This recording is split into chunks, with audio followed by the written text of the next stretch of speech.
Channel math अड्डा में आप सभी का स्वागत है। दोस्तों, आज का टॉपिक है कॉम्प्लेक्स नंबर। आज के टॉपिक में हम लोग जानेंगे कॉम्प्लेक्स नंबर क्या होता है, उसको रिप्रेजेंट कैसे करते हैं, उसकी वैल्यू कैसे निकालते हैं, उसके क्वेश्चन को कैसे सॉल्व करते हैं, और भी बहुत सारी प्रॉपर्टी के बारे में हम लोग जानेंगे। तो दोस्तों आओ चलते हैं हम लोग अपने टॉपिक की तरफ। कॉम्प्लेक्स नंबर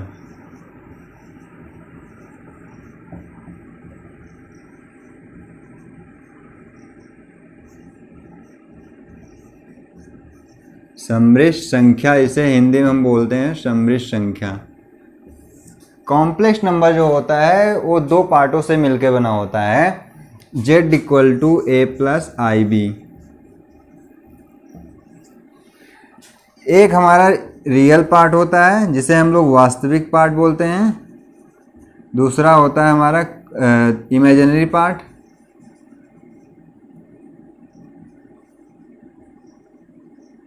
इमेजिनरी पार्ट होता है जिसे हम बोलते हैं काल्पनिक पार्ट। ये दो पार्टों से हमारा जो कॉम्प्लेक्स नंबर होता है, समृद्ध संख्या होता है, वो बना होता है। ये क्यों कॉम्प्लेक्स नंबर कहा गया है? इसलिए कॉम्प्लेक्स नंबर कहा गया है, यहाँ पे आई होता है, जो आई होता है उसे हम लोग आयोटा बोलते हैं। यही हमारा डिनोट करता है क्या? कॉम्प्लेक्स नंबर, समृद्ध संख्या को डिनोट करता है।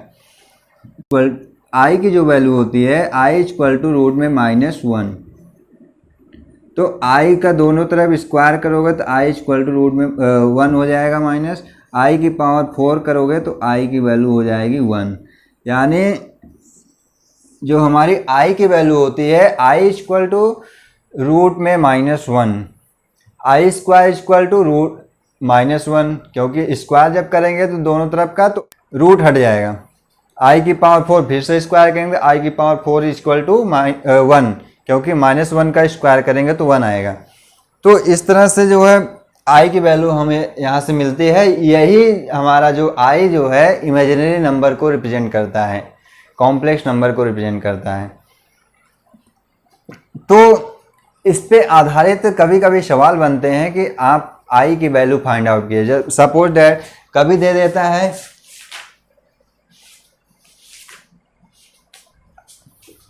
आई की पावर 9 की वैल्यू आप ज्ञात करिए। तो आई की पावर 9 की वैल्यू ज्ञात करने से पहले हमें ये ध्यान रखना होगा कि आई की जो पावर है उसको हम 4 के रूप में तोड़ने की कोशिश करेंगे, जिससे कि हमारा जो क्वेश्चन है आसानी से सॉल्व हो सके। क्योंकि 1 की पावर हम कितनी भी कर ले वो हमेशा 1 ही आती है। तो देखते हैं, आई की पावर 4 की पावर 2 कर देते हैं, क्योंकि पावर का हमेशा मल्टीप्लाई होता है इनटू आई। पावर का मल्टीप्लाई हो गया प्लस आई इक्वल टू यानी 9 हो गया। आई की पावर 4 की वैल्यू 1, तो 1 का स्क्वायर करेंगे इनटू आई, तो आई का स्क्वायर करेंगे 1 आ जाए, आई के 1 का स्क्वायर करेंगे तो 1 आ जाएगा, और आई का करेंगे तो रूट में -1 आएगा जो वैल्यू होती है। तो इस तरह से आई की पावर कितनी भी हो उसको हम वैल्यू फाइंड आउट कर सकते। रूट में -64 की वैल्यू आप फाइंड आउट करिए।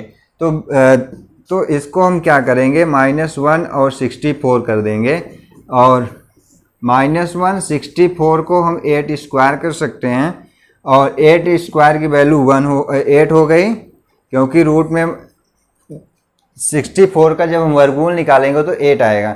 इस तरह से हम क्वेश्चन को सॉल्व कर सकते हैं। आई पे बेस्ड जो क्वेश्चन होते हैं उसको कोशिश करेंगे आई की जो वैल्यू हो वो हम 1 पावर 4 के रूप में तोड़ने की कोशिश करेंगे, जिससे हमारा क्वेश्चन जो है आसानी से सॉल्व हो सके। तो दोस्तों इस तरह से हम आई की वैल्यू फाइंड आउट कर सकते हैं। तो चलते हैं दोस्तों, कॉम्प्लेक्स नंबर को डिफरेंट रूप में हम लोग रिप्रेजेंट करते हैं। तो किस किस रूप में रिप्रेजेंट करते हैं आओ देखते हैं हम लोग।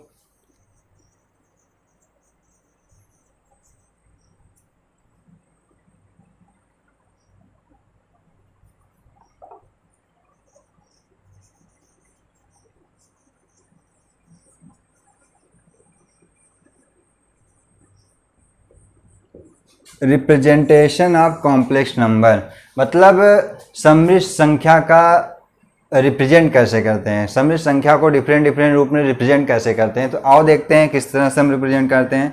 फर्स्ट हमारा है रेक्टेंगुलर फॉर्म।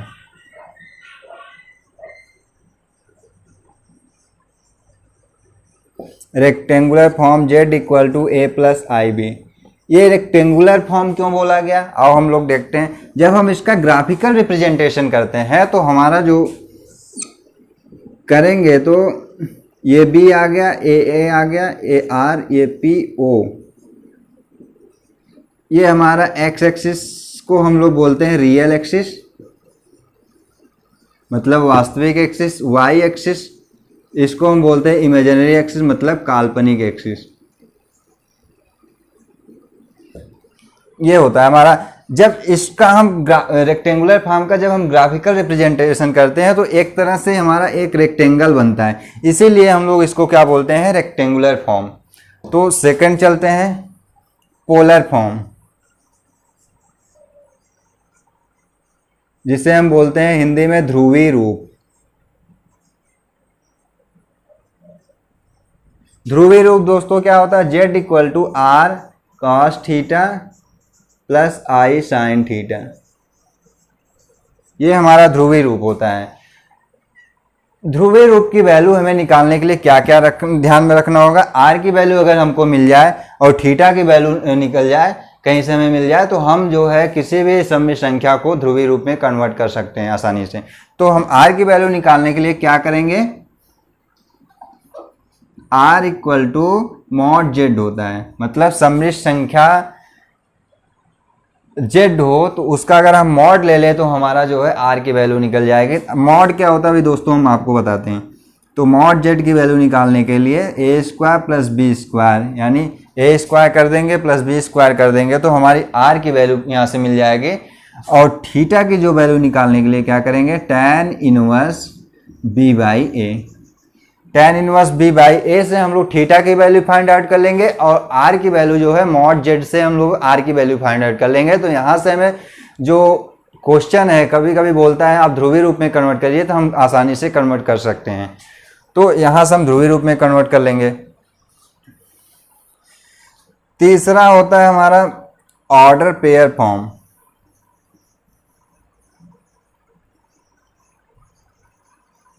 मतलब निर्देशांक रूप में, किसी सममित संख्या को निर्देशांक रूप में व्यक्त करना। अगर ये सममित संख्या है उसको हम निर्देशांक रूप में व्यक्त करें तो ए और बी आएगा।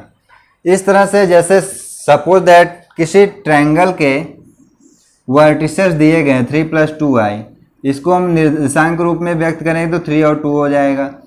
4 + 5i दिया है तो इस तरह से हम उसको 4 और 5 लिख सकते हैं। -3 + 2i तो इसको हम लिख सकते हैं -3 और 2 लिख सकते हैं। इस तरह से हम जो है वर्टिसेस को हम जो है कोई कॉम्प्लेक्स नंबर के फॉर्म में दिया है तो हम उसको निर्देशांक के रूप में भी व्यक्त कर सकते हैं। आगे चलते हैं दोस्तों। चौथा हमारा आता है यूलर फॉर्म। यूलर फॉर्म में कैसे हमारा कैसे वैल्यू निकालेंगे। Euler form z equal to होता है आर ई की power i theta. I theta की वैल्यू निकालने के लिए क्या करेंगे, ए की power i theta equal to होता है cos theta plus i sine theta. इस यहाँ से हमें आई ई की पावर आई थीटा की वैल्यू मिल जाए cos theta plus i sine theta से। आर की वैल्यू आपको पता ही है, मॉड जेड अगर निकाल ले तो हमें आर की वैल्यू मिल जाएगी। तो ई की पावर माइनस आई थीटा जो होता है कास थीटा माइनस आई साइन थीटा, या मतलब कि हमें केवल साइन में चेंज हो जाएगा। ई की पावर आई थीटा तो प्लस होगा, ई की पावर माइनस आई थीटा है तो माइनस होगा। इस तरह से हमें जो है जेड की वैल्यू यहाँ से यूलर फॉर्म में कन्वर्ट करने के लिए मिल जाएगी। पांचवा फॉर्म होता है हमारा vector form. Z equal to vector form, या मतलब कोई हमारा ग्राफिकल है, ग्राफिकल रिप्रेजेंटेशन है, अगर उससे हमें किसी सममित संख्या को वेक्टर फॉर्म में कन्वर्ट करना है तो यहाँ से हम लोग कन्वर्ट कर सकते हैं। यानी ओपी वेक्टर की अगर हम वैल्यू निकालें तो हमें क्या हो, जो सममित संख्या है हमारी मिल जाएगी। देखते हैं जेड इक्वल टू ओपी वेक्टर अगर हम निकाल लेते हैं तो हमें जो सममित संख्या है हमारी वेक्टर फॉर्म में मिल सकती है। तो इस तरह से हमारा जो सम्मिश्र संख्या का है डिफरेंट डिफरेंट रिप्रेजेंटेशन है। पहला है हमारा जो है रेक्टेंगुलर फॉर्म, मतलब आयतीय रूप में हमारा रिप्रेजेंटेशन सम्मिश्र संख्या का। दूसरा हमारा ध्रुवीय रूप यानी ऑर्डर पोलर फॉर्म। तीसरा हमारा है ऑर्डर पेयर फॉर्म यानी निर्देशांक के रूप में व्यक्त करना। चौथा है हमारा यूलर फॉर्म। पांचवा है हमारा वेक्टर फॉर्म। इस तरह से हम लोग डिफरेंट डिफरेंट सम्मिश्र संख्या को डिफरेंट डिफरेंट फॉर्म में कन्वर्ट कर सकते हैं। और देखते हैं दोस्तों, और क्वेश्चन करने से पहले हमें और चीज़ों को ध्यान में रख लेते हैं, उसके बाद हम लोग क्वेश्चन करेंगे सभी क्वेश्चन को, सभी फॉर्म पे आधारित क्वेश्चन भी करेंगे। देखते हैं algebra of complex number.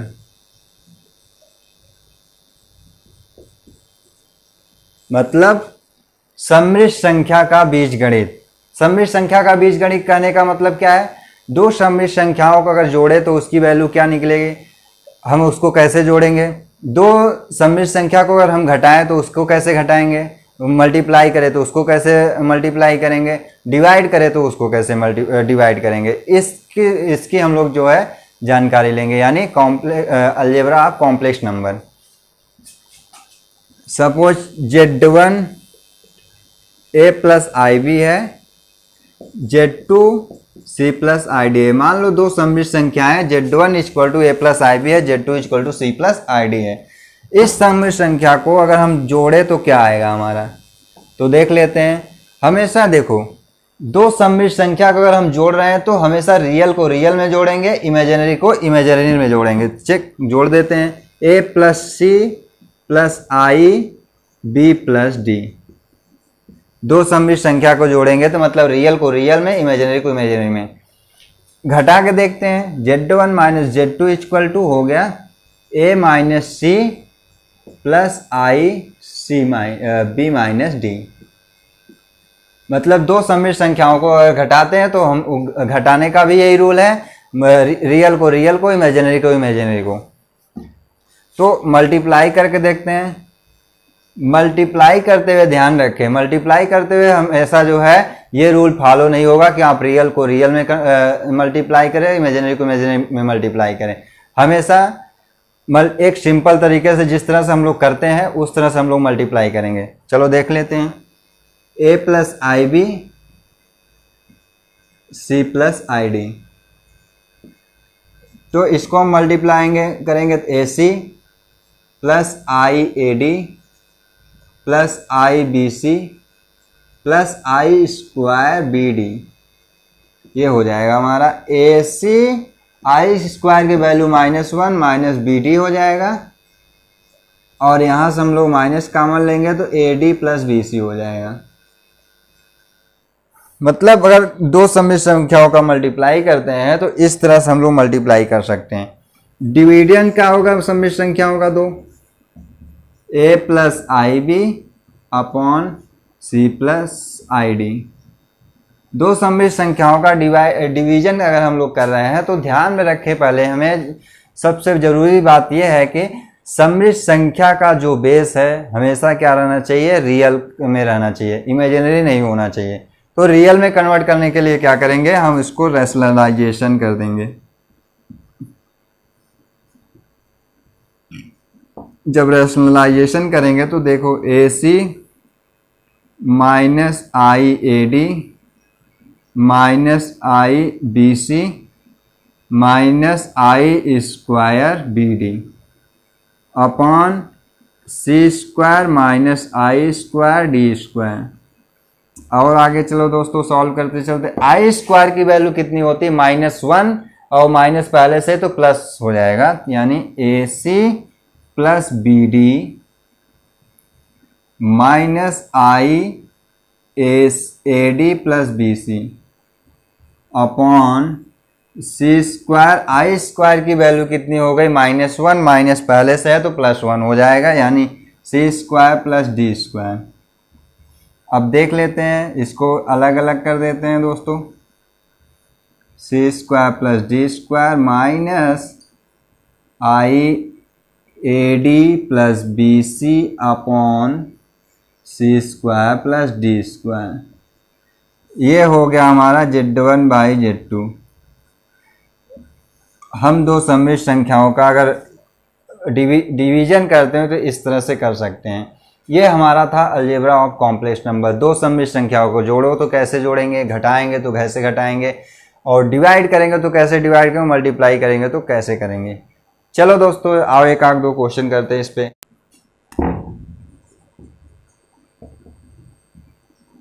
Suppose that दिया है 4 - 3i एंड -2 - 4i। ये दो सम्मिश्र संख्याओं को आप जोड़िए। तो जोड़ते हैं दोस्तों, क्या करना है, मान लेते हैं ये सम्मिश्र संख्या Z1 है, ये सम्मिश्र संख्या Z2 है, तो जोड़ देते हैं। Z1 + Z2 = 4 - 3i -2 - 4i। चलो रियल को रियल में कर दो, -4, ये 4 + -2 यानी 2, 3i - 4i मतलब 7i। तो इस तरह से हमें दो सम्मिश्र संख्याओं को हम जोड़ सकते हैं। अभी एक क्वेश्चन और देख लेते हैं। रूट में 12a माइनस रूट में 3bi, ये है एक सम्मिश्र संख्या। दूसरी सम्मिश्र संख्या है 2√3a प्लस 2√3bi।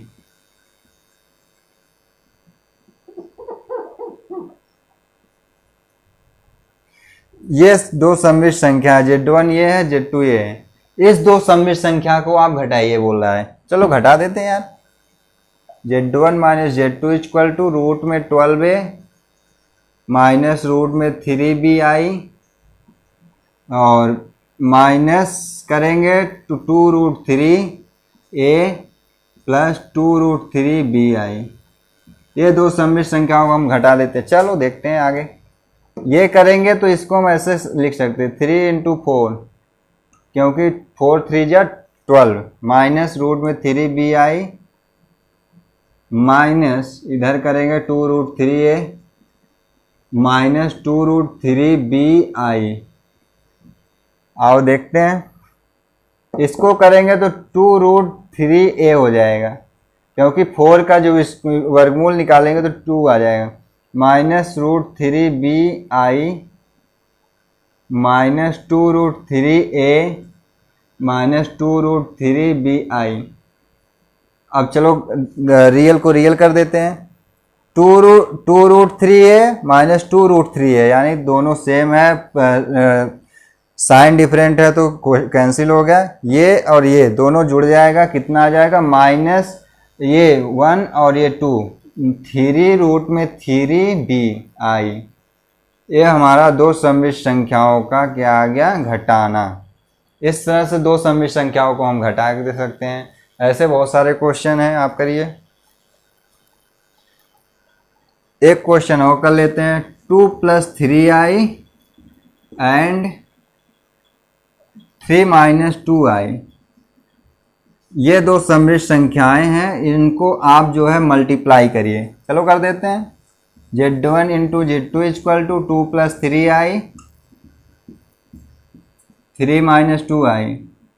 चलो कर देते हैं। 2 3 जा 6 माइनस 2 2 जा 4i, इधर कर देते हैं 9i, इधर करेंगे तो 6i²। इस तरह से हम लोग मल्टीप्लाई कर देंगे। और देखते हैं और आगे। 6i², i² की वैल्यू -1 माइनस पहले से है तो हो जाए प्लस, यानी 6 + 6 और ये 9 और 4 13i। ये कितना हो गया, 6 6 12 माइनस 13i। ये हमारा दो सम्मिश्र संख्याओं का क्या आ गया, मल्टीप्लिकेशन। इस तरह से हम लोग दोस्तों किसी भी सम्मिश्र संख्या का मल्टीप्लाई कर सकते हैं, डिवीजन भी कर सकते हैं, एडिशन भी कर सकते हैं, सब्सट्रैक्शन भी कर सकते हैं, जोड़ घटाना गुणा भाग करके इसी तरह से हम लोग करके निकाल सकते हैं। तो दोस्तों आगे कभी कभी पूछता है मॉडुलस ऑफ जेड।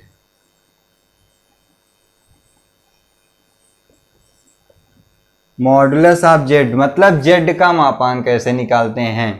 तो जेड का मापांक निकालने के लिए हम क्या करेंगे, मान लेते हैं एक सममित संख्या जेड इक्वल टू क्या है, ए प्लस आई बी। इस सममित संख्या का मापांक निकालने के लिए, ये हमारा मापांक का दो तरफ अगर किसी संख्या के राइट एंड लेफ्ट में दो लकीर खड़ी कर दे, वो हमारा डिनोट क्या करता है, मॉडुलस फंक्शन को डिनोट करता है। तो z इक्वल टू हो गया रूट में a square plus b square. दोस्तों मॉडुलस फंक्शन आखिर होता क्या है? मॉडुलस फंक्शन एक ऐसा फंक्शन होता है जिसमें कि हम कोई भी संख्या डालें, आप प्लस डालें, निगेटिव माइनस डालें, हमेशा वो क्या देता है, पॉजिटिव वैल्यू देता है। एक ऐसा फंक्शन जिसमें हम किसी भी प्रकार की वैल्यू हमेशा पॉजिटिव वैल्यू ही देता है। सपोज दैट अगर -2 का मॉडुलस निकालें तो -2 का मॉडुलस अगर हम लेते हैं तो क्या आ जाएगा 2, +2 का मॉडुलस लेते हैं तो वो भी आएगा 2, -4 का मॉडुलस लेते हैं तो कितना आएगा, 4 आएगा, 4 का मॉडुलस लेते हैं तो 4 ही आएगा। इस तरह से हम जो है किसी भी सममित संख्या का अगर हम मॉडुलस फंक्शन का उसका यूज करके हम मतलब मापांक किसी सममित संख्या निकालते हैं, वो हमेशा प्लस ही आएगा, कभी माइनस नहीं आएगा।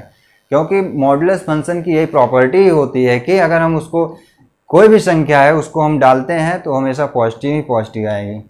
तो दोस्तों मॉडुलस फंक्शन हम समझ गए क्या होता है।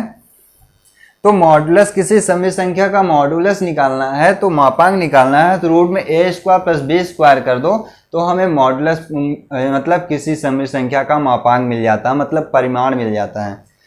चलो देखते हैं, इसकी भी बहुत सारी प्रॉपर्टीज होती हैं।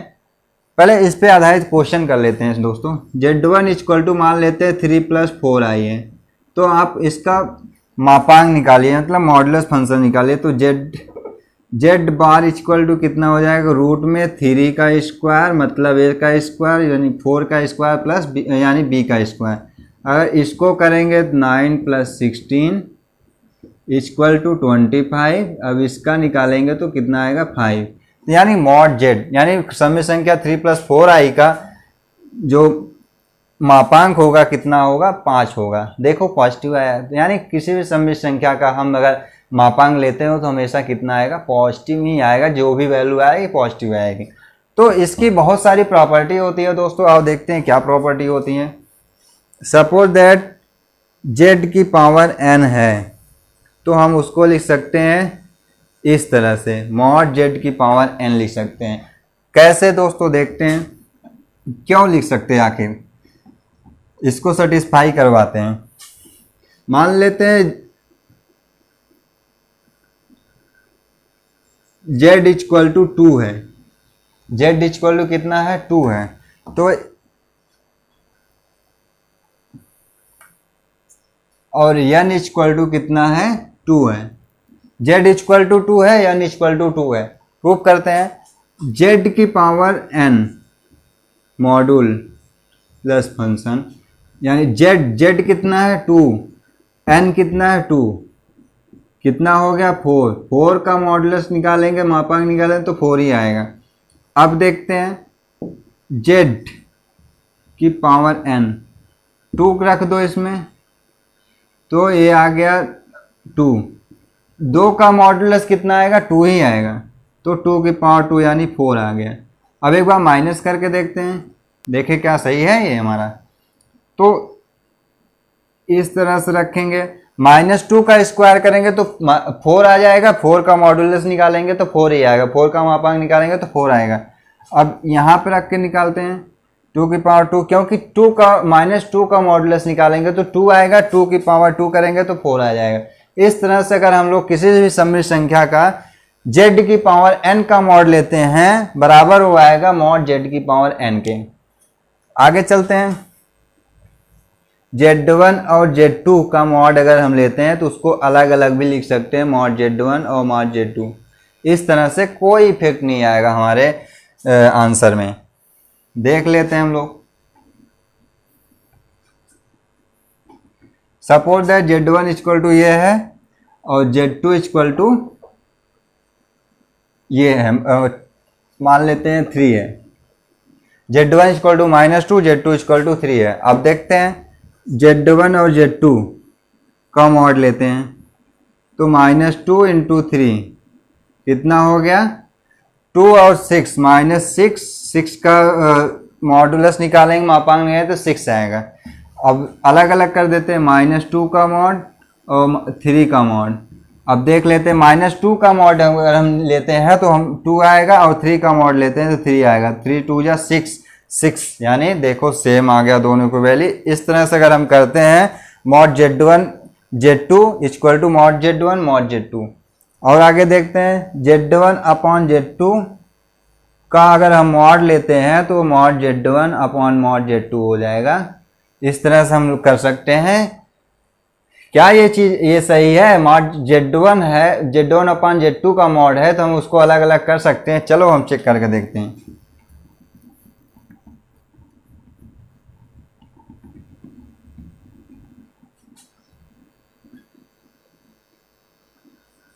Z1 upon Z2,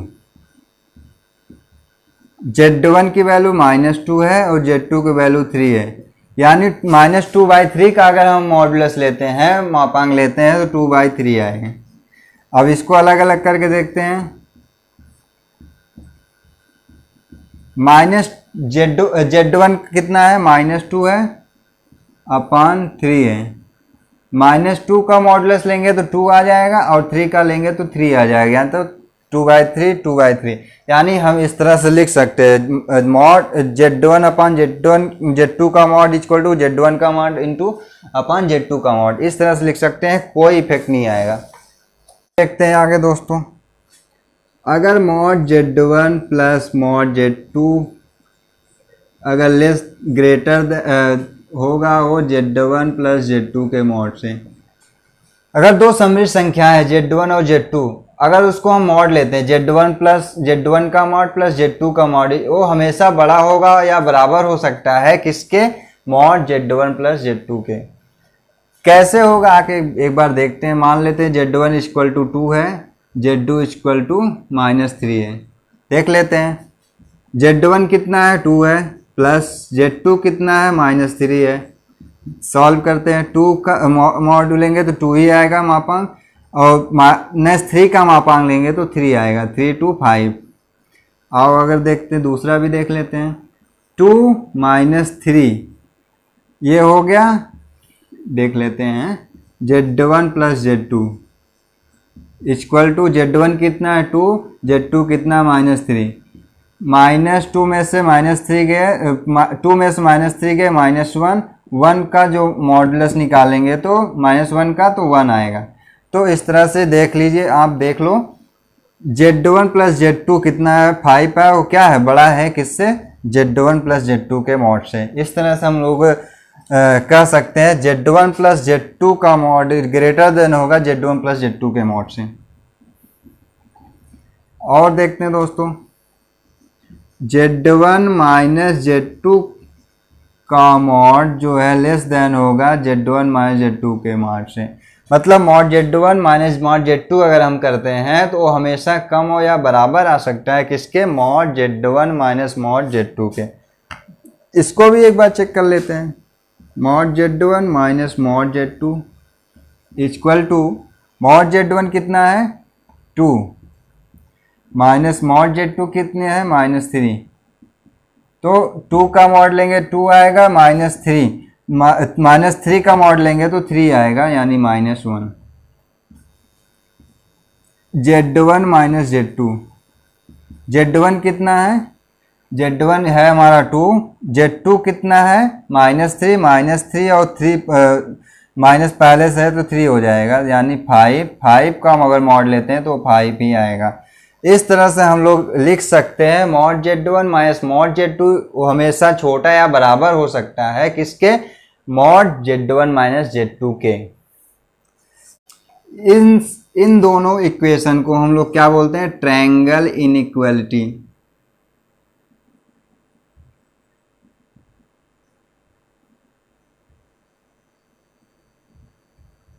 triangle inequality मतलब त्रिभुज असमीका। त्रिभुज असमिका हिंदी में बोलते हैं, या ट्रायंगल इनइक्वालिटी। ऐसे इस तरह से हम लोग इस चीज को हम लोग बोलेंगे ट्रायंगल इनइक्वालिटी। आओ एक दो क्वेश्चन करते हैं, इस पे आधारित हम लोग जो है z equal to a plus i b, अगर इसका हम मॉड लेते हैं तो क्या आ जाएगा हमारा a square plus b square. Property हमारी क्या थी, z की पावर n को हम क्या लिख सकते हैं, z की पावर n। z1 z2 का मॉड अगर है तो हम उसको अलग अलग लिख सकते हैं, z1 z2 का मॉड। z1 बाई z2 का मॉड है तो हम उसको अलग अलग लिख सकते हैं, इस तरह से कोई फर्क नहीं पड़ेगा। z1 प्लस z2 का मॉड जो है वो बड़ा होगा या बराबर होगा z1 प्लस z2 के मॉड से। z1 माइनस z2 का mod less than equal to होगा z1 माइनस z2 के मॉड से। इस तरह से हम लोग लिख सकते हैं। ये हमारी जो प्रॉपर्टी है मैंने जो पढ़ी। अब इस पर आधारित एक आध क्वेश्चन, z इक्वल टू दिया -1 प्लस रूट में 3i। इसका आप मॉडुलस निकालिए, मापांक निकालिए। तो मापांक निकालने के लिए क्या करेंगे, वो a का स्क्वायर प्लस b का स्क्वायर, -1 का स्क्वायर करेंगे तो 1 आएगा, रूट में 3 का स्क्वायर करेंगे तो 3 आएगा, ये हो जाएगा टोटल 4 का रूट निकालेंगे तो 2 आएगा, मॉड z आएगा 2। इस तरह से हम किसी भी सममित संख्या का हम मॉड निकाल सकते हैं। और एक क्वेश्चन और करते हैं दोस्तों मॉड पे आधारित।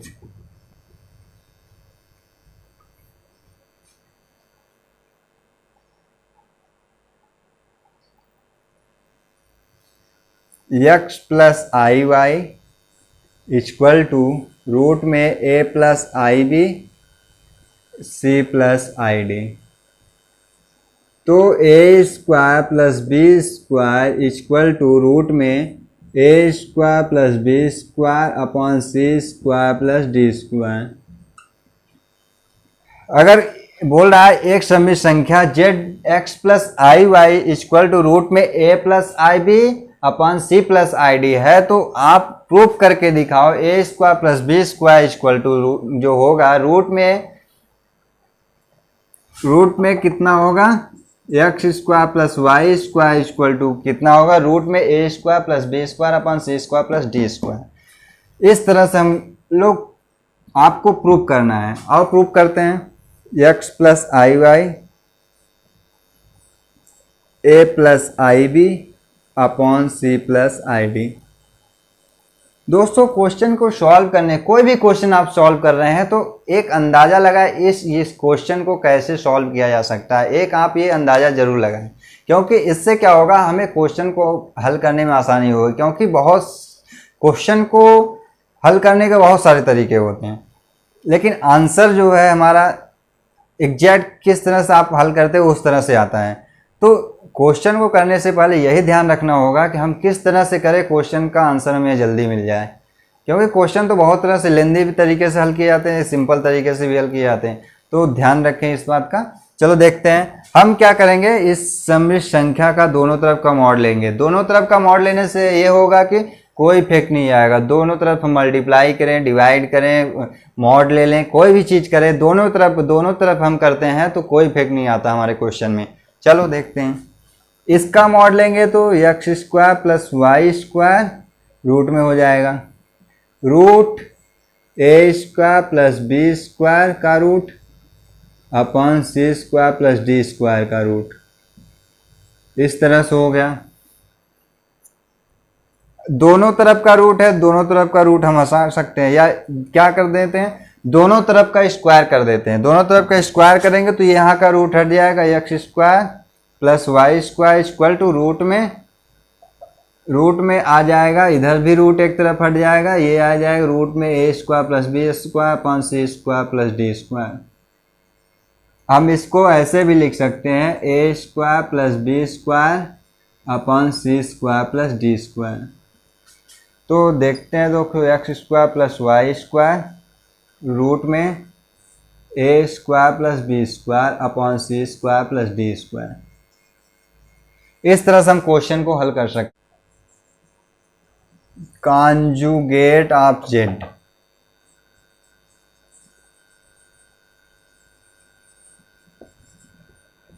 कॉन्जुगेट ऑफ जेड क्या होता है? कॉन्जुगेट जेड, मान लो संख्या z equal to a plus i b है। इस सम्मिश्र संख्या का कॉन्जुगेट मतलब संयुग्मी कैसे निकालेंगे? संयुग्मी क्या होता है? संयुग्मी एक तरह से हम कर सकते हैं जोड़ीदार कर सकते हैं, मतलब समौरीदार भी कहते हैं गांव में। तो वही हमारा क्या है? संयुग्मी है। संयुग्मी क्या होता है? संयुग्मी कैसे निकालते हैं? देखो ध्यान दो। संयुग्मी निकालने के लिए क्या करेंगे? आई को, जो आई मतलब आयोटा है, आयोटा को हम क्या करेंगे? आई माइनस आई से रिप्लेस कर देंगे। आई को माइनस आई से अगर हम रिप्लेस कर देते हो तो हमें किसी भी सम्मिश्र संख्या का संयुग्मी मिल जाता है। उसको हम लोग जेड बार से डिनोट करते हैं। Z bar equal to a minus से रिप्लेस करेंगे तो माइनस आई भी हो जाएगा। यानी जेड का संयुग्मी कितना होगा? Z bar equal to a minus i b. इस तरह से हम किसी भी सम्मिश्र संख्या का संयुग्मी निकाल सकते हैं। Suppose that z equal to 4 plus 5 i है। इस सम्मिश्र संख्या का आप संयुग्मी निकालिए तो जेड बार इक्वल टू कितना हो जाएगा? 4 माइनस आई को आई से रिप्लेस कर, माइनस आई से रिप्लेस करेंगे तो माइनस यानी माइनस 5 आई हो जाएगा। इस तरह से हम सम्मिश्र संख्या का संयुग्मी निकाल सकते हैं। इसकी बहुत सारी प्रॉपर्टीज होती हैं। कॉन्जुगेट की क्या प्रॉपर्टी होती है? प्रॉपर्टी क्या होती है? जेड मॉड जेड है तो हम इसको ऐसे भी लिख सकते हैं, जेड बार का मॉड लिख सकते हैं। जेड जेड बार है तो उसको हम लिख सकते हैं जेड मॉड जेड का स्क्वायर भी लिख सकते हैं, कोई फर्क नहीं पड़ेगा। Z1 Z2 का अगर बार है तो हम उसको अलग अलग लिख सकते हैं, Z1 का बार मॉड Z2 का बार, कोई इफेक्ट नहीं आएगा। अगर Z1 plus Z2 plus Z3, Z1 का बार प्लस Z2 का बार प्लस Z3 का बार का मॉड है तो हम उसको ऐसे भी लिख सकते हैं, Z1 plus Z2 plus Z3 का मॉड। इस तरह से हम लोग लिख सकते हैं, कोई इफेक्ट नहीं पड़ेगा। दोस्तों Z माइनस जेड बार जो अगर जीरो हो जाता है, Z माइनस जेड बार अगर जीरो हो जाता है, वो जो होगा हमारा प्योरली रियल होगा। मतलब जो हमारी सम्मिश्र संख्या होगी प्योरली क्या होगी? रियल होगी, प्योरली रियल होगी। आप ये क्वेश्चन आप एक क्वेश्चन के रूप में लीजिए, इस क्वेश्चन को प्रूव करके दिखाएं। Z plus z bar equal to अगर जीरो हो जाए तो प्योरली इमेजिनरी होगा, प्योरली इमेजिनरी होगा, मतलब वो टोटल क्या होगा? काल्पनिक होगा। अगर z minus z bar equal to अगर जीरो हो जाता है तो प्योरली रियल होगा वो सम्मिश्र संख्या। अगर z plus z bar equal to zero हो जाता है तो प्योरली इमेजिनरी हो जाएगा। ये चीज है, आप ये दोनों प्रूव करके दिखाएंगे दोस्तों। ये आप होमवर्क के तौर पे लीजिए, इसे आप प्रूव करके दिखाना है। चलो इस पे आधारित एक दो क्वेश्चन करते हैं। 3 minus 2i 2 plus 3i upon 1 plus 2i 2 minus i. इस सम्मिश्र संख्या को आप उस संयुग्मी आप ज्ञात करिए। चलो देखते हैं कैसे संयुग्मी ज्ञात निकालना है। चलो देखो, 3 2 जा 6, 3 3 जा 9i, माइनस 2 2 जा 4i, माइनस 2 3 जा 6i स्क्वायर अपॉन 2 माइनस आई, इसका मल्टीप्लाई करेंगे तो 4i, आई का स्क्वायर माइनस 2i स्क्वायर। अब कर लो, 6i स्क्वायर यानी प्लस 6 हो जाएगा, 6 6 12 हो जाएगा। इधर करेंगे तो प्लस 5i हो जाएगा अपॉन इधर करेंगे तो 2i स्क्वायर प्लस यानी प्लस 2, यानी 2 इधर है 2 इधर है, 4 हो जाएगा, इधर हो जाएगा प्लस 3i। अब इमेजिनरी किसी भी सम्मिश्र संख्या का जो बेस है इमेजिनरी नहीं होना चाहिए, तो हमें यहाँ पे इमेजिनरी दिख रहा तो क्या करेंगे? रैशनलाइजेशन कर देंगे, मतलब 4 माइनस 3i से ऊपर नीचे मल्टीप्लाई कर देंगे। जब इसको आप सॉल्व करेंगे तो आएगा 12 48 36i, इधर करेंगे तो 20i, इधर करेंगे तो 15i² अपॉन इधर करेंगे तो ए कोस टाइम ए प्लस बी, ए कोस टाइम ए माइनस बी, यानी 16 - 3i का होल स्क्वायर। इसको करेंगे तो आ जाएगा हमारा 15i² यानी प्लस 15, 48 प्लस 15 आ जाएगा 63। इसका करेंगे तो -16i हो जाएगा अपॉन इधर करेंगे तो 16 - 9i² हो जाएगा। अब देख लेते हैं 63 - 16i अपॉन ये हो जाएगा i² वैल्यू -1 प्लस हो जाएगा 25, यानी z इक्वल टू आ गया 63/25 - 16/25i। जब इसका संयुग्मी निकालेंगे मतलब z बार निकालेंगे तो 63, जब i को -i से रिप्लेस करेंगे तो -i माइनस पहले से है तो 16/25i, ये हमारा हो जाएगा संयुग्मी z का। तो इस तरह से हम लोग संयुग्मी निकाल सकते हैं किसी संख्या का। ऐसे बहुत सारे क्वेश्चन हैं बुक में, आप क्वेश्चन को सॉल्व करिए। ऐसे बहुत सारे क्वेश्चन हैं बुक में, आप संयुग्मी के रूप में आप करिए, a+ib के रूप में कन्वर्ट करिए, इस तरह से क्वेश्चन है। आओ a+ib के रूप में देखते हैं हम लोग कैसे कन्वर्ट किया जाता है। कोई सममित संख्या है, आप उसको a+ib में कैसे कन्वर्ट करेंगे ये आपको दिखाते हैं। मान लीजिए एक सममित संख्या 1/3 3i की पावर 3 है। इस सममित संख्या को बोला है आप a+ib के रूप में कन्वर्ट करिए। चलो कन्वर्ट करते हैं। तो हम लोग को जानते हैं a+b का होल क्यूब जो होता है a³ होता है प्लस b³ होता है प्लस 3ab a+b होता है। चलो कर देते हैं 1/3 का क्यूब प्लस 3i का क्यूब प्लस 3ab a+b, ये हो गया।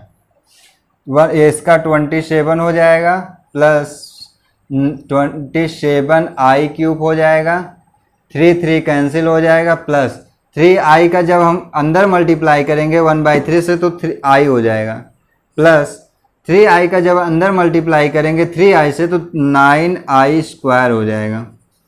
ये हो गया 1/27।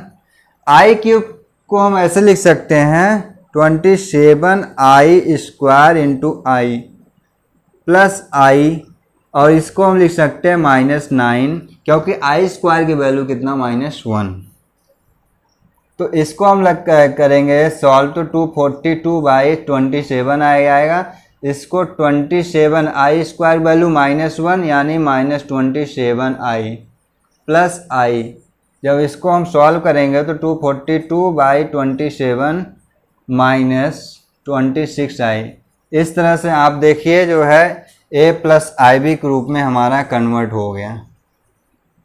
a इक्वल टू है -242/27 और b इक्वल टू है 26, b इक्वल टू 26। इस तरह से क्वेश्चन आप सॉल्व कर सकते हैं। कोई भी सममित संख्या को a+ib में कन्वर्ट कर सकते हैं, उसको संयुग्मी में कन्वर्ट कर सकते हैं, उसकी i की वैल्यू फाइंड आउट कर सकते हैं, पावर के रूप में दिया है। तो दोस्तों इस पे आधारित बहुत सारे क्वेश्चन और भी हैं बुक में, आप क्वेश्चन को करिए। 1-2 क्वेश्चन मैं दे देता हूं आपको करने के लिए, आप करके मेरे कमेंट बॉक्स में रिप्लाई करिए कि ये क्वेश्चन का आंसर कितना आया। तो देखते हैं दोस्तों आपके लिए क्वेश्चन हो।